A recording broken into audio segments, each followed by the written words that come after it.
Começa agora, Inédita Pamonha. Por instantes felizes, virginais e irrepetíveis.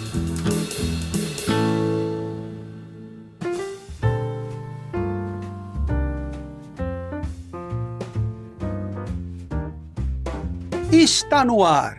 É quinta-feira e está no ar. Estamos no ar. Inédita Pamonha. Oferecimento de Eastman Chemical do Brasil e de BNP Paribas Asset Management. Agradecemos a todos os nossos apoiadores, sem os quais o projeto pereceria.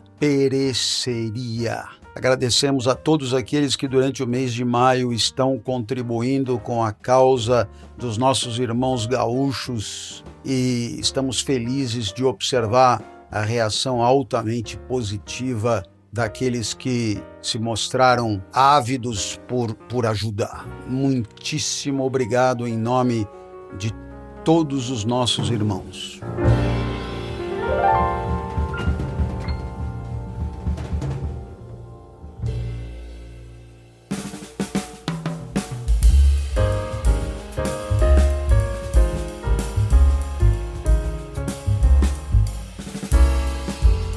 Bem, o tema de hoje é uma reflexão entre 1 milhão de reflexões possíveis sobre um poema.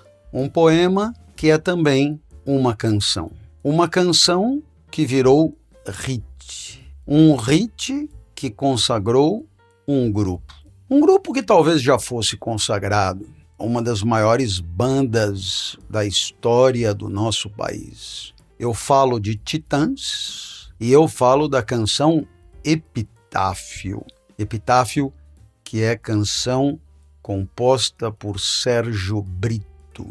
Epitáfio, que quer dizer o escrito que consta da lápide, não é? Na sepultura. Epitáfio, portanto, indica uma canção póstuma, uma canção de alguém que já morreu, uma canção de alguém que analisa a vida depois da vida. Assim como Machado de Assis também consagrou o estilo, a iniciativa.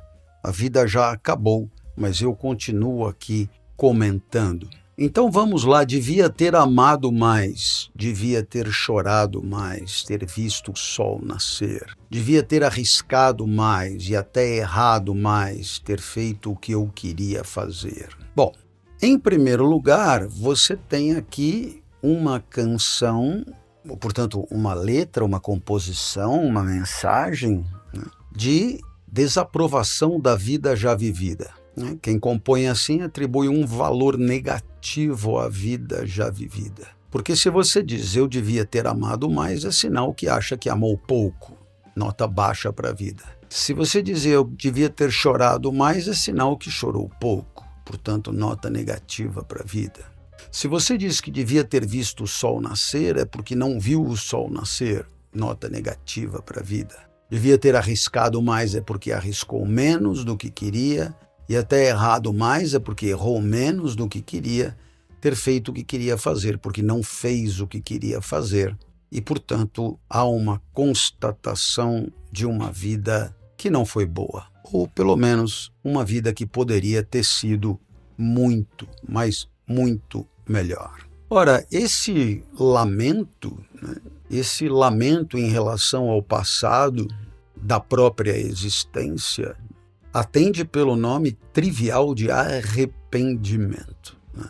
O arrependimento é aquilo que sentimos a partir de uma constatação negativa do passado vivido. Não qualquer passado, mas o passado decidido, escolhido, deliberado, como é o caso da canção. Né? Devia ter amado mais, devia ter chorado mais, devia ter me permitido chorar mais, devia ter visto o sol nascer. Tudo isso poderia ter sido feito a partir de um ato de vontade. Na hora que você reprova a vida, na parte da vida que dependeu de você, você sente arrependimento. A reprovação, ela é conceitual, cognitiva. O arrependimento é da ordem das emoções, ele é afetivo. Né? Então há aí uma nota baixa. E aí ele troca o devia por queria. Queria ter aceitado as pessoas como elas são. Veja, nesse momento, essa troca ela não é boba, ela tem consequências. Se o poeta pensou em tudo isso ou não, é irrelevante para mim, né? Porque eu tenho o texto na mão e eu posso analisá-lo. Quer dizer, na hora que você diz eu queria ter feito isso, significa eu até quis, né? Mas eu não pude, né? Então aqui houve um obstáculo, né? Eu queria ter podido aceitar as pessoas como elas são. Bem, aceitar as pessoas como elas são significa que o que aconteceu foi o contrário. Portanto, o que aconteceu ao longo da vida, que agora está sendo avaliada e criticada, é que ele não aceitou as pessoas como elas são. Ora, aceitar as pessoas como elas são não é bem aceitar o seu ser, mas é aceitar, eu diria, as manifestações múltiplas do seu ser, né? É o ser comunicado, é o ser semiótico, é o ser percebido pelos outros, é a conduta, é a manifestação, é o discurso, é a emoção que transparece, né? Eu queria ter aceitado aquilo que as pessoas fizeram. E, na verdade, eu reprovei, eu critiquei, eu falei mal. Então, de um certo modo, na hora que você critica alguém por uma questão moral, dá-se a isso o nome de moralismo. Mas o moralismo não esgota a crítica ao outro. Por quê? Porque você pode, por exemplo, criticar a estética do outro, a beleza do outro.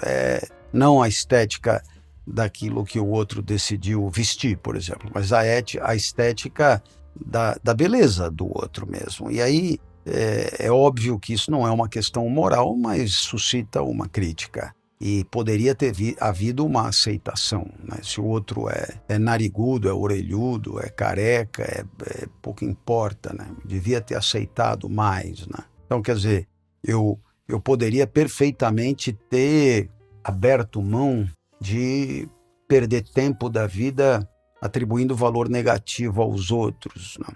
E aí ele justifica isso, ele diz, cada um sabe a alegria e a dor que traz no coração. Quer dizer, em outras palavras, se as pessoas dizem o que dizem, fazem o que fazem, pensam o que pensam, sentem o que sentem, é em função de suas emoções, é em função de sua vida afetiva, é em função de uma vida afetiva que me é desconhecida, que me é impenetrável, que me é incognoscível e que, com certeza, é amplamente explicativa, né, do que aquele indivíduo está fazendo, né, do modo como ele está agindo, do modo como ele está procedendo. Eu devia ter aceitado mais o outro, né? Eu devia ter.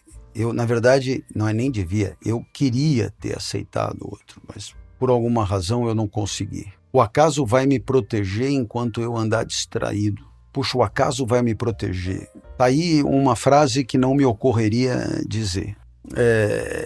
É interessante porque, se você parar para pensar, esse indivíduo já viveu, ele está morto. E ele não disse o acaso me protegeu enquanto eu andava distraído. Ele disse o acaso vai me proteger enquanto eu andar distraído. Ora, perceba que aqui há um leque de interpretações possíveis, né? Assim, o acaso vai protegê-lo agora, numa outra vida, na vida em que ele se encontra, na vida onde ele está, no mundo em que ele se encontra, na dimensão que ele se encontra. Por quê? Porque, vamos combinar, na vida que nós vivemos, que é a vida sobre a qual ele está falando, né? Isso do acaso proteger não é exatamente o que mais ocorre, né? Eu não vou nem falar dos acidentes naturais, eu não vou falar da meteorologia, eu não vou falar dos furacões, dos tornados, eu não vou falar das enchentes, eu não vou falar dos alagamentos, eu não vou falar dos incêndios, eu não vou falar... Eu vou falar do cara que fecha, né? O acaso é tudo aquilo que você não controla, né? E no pacote do que você não controla, para cada surpresa positiva, você tem um autêntico caminhão de adversidades, de problemas, de más notícias, né?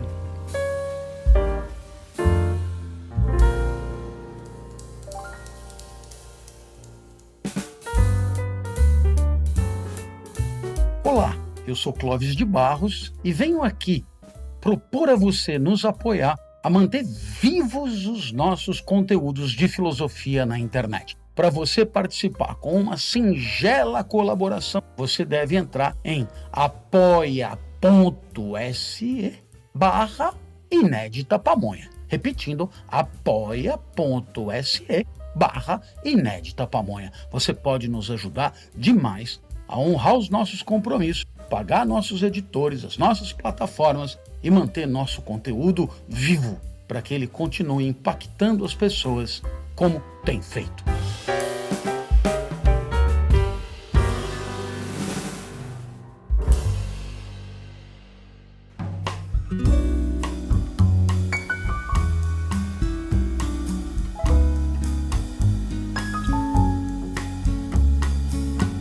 Aí ele retoma: eu devia ter complicado menos e, portanto, uma nova crítica à vida já vivida. E, portanto, devia ter vivido de maneira mais simples. E viver de maneira mais simples implica desejar mais simples, né?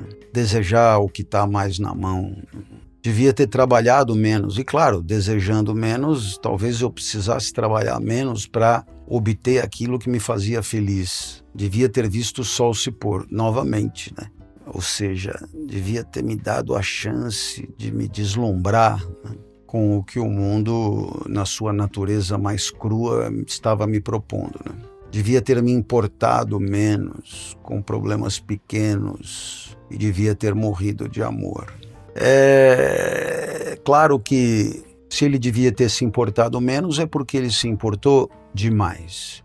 Se ele se importou demais é porque o problema no momento em que ele se importou, não era pequeno. Agora sim, depois que tudo passou, temos a condição de fazer um diagnóstico e perceber que no final aquilo não tinha tanta importância assim, mas na época em que estávamos vivendo, com o repertório que era o nosso, com os afetos que eram os nossos, com os troféus que estavam em disputa, com os desejos que estavam sendo considerados, com os propósitos perseguidos, aquilo parecia, sim, muito relevante. Agora dá para perceber que não tinha importância nenhuma. Queria ter aceitado a vida como ela é. Ora, é tudo o que ele não está fazendo, né? Porque no final das contas, a vida foi como ela foi. E a cada um cabe alegrias e a tristeza que vier. E, portanto, ele acaba por dizer, no final, tudo é como tem que ser, tudo da esfera da necessidade. E, portanto, já que é assim, esse arrependimento é esdrúxulo. Se tudo é como tem que ser e ele queria aceitar a vida como ela é, então essa avaliação negativa da vida vivida fica deslocada, fica incoerente. E aí ele diz que o acaso vai proteger enquanto ele pode andar distraído. Talvez porque tenhamos medo. Talvez porque tenhamos medo do que possa nos acontecer. Talvez porque esse medo seja exagerado. Ou então, talvez porque esse medo seja adequado para o mundo que é agressivo, que é lesivo, mas que, no final das contas, vale a pena arriscar. Vale a pena arriscar porque, já que é para apanhar, vale a pena apanhar correndo o risco de obter alguma coisa maravilhosa para a própria vida. Já que vai ser difícil, já que vai ser entediante, já que vai ser triste, já que vai ser custoso, já que vai ser dilacerante, pelo menos vamos entrar numa briga que vale a pena, numa disputa que seja de coisa grande, em algo que, se alcançado, possa trazer uma compensação à altura.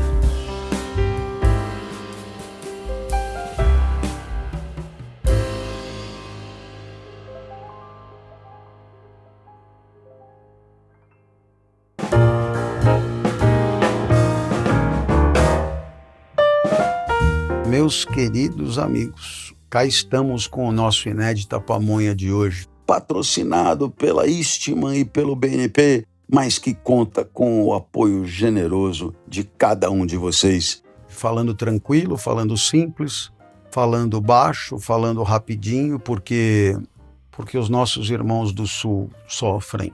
E há aqui alguém que vos fala que não perdeu a compaixão.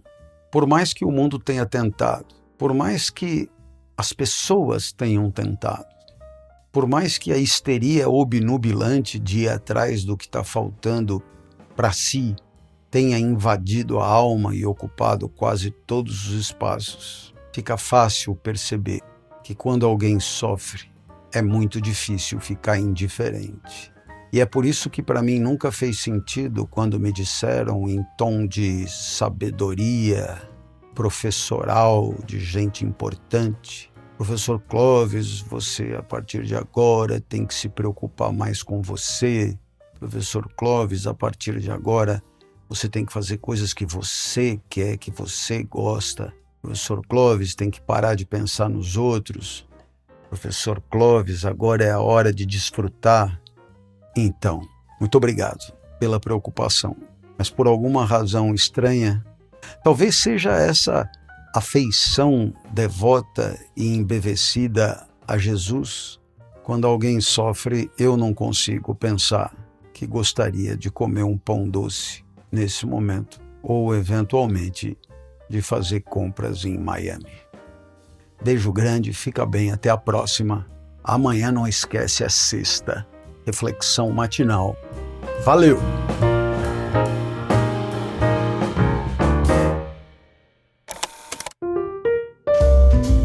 Este conteúdo foi trazido até você pelo Espaço Ética, a assessoria oficial do Clóvis de Barros. Para mais informações sobre cursos, livros e palestras, acesse clovisdebarros.com.br e siga o professor nas redes sociais.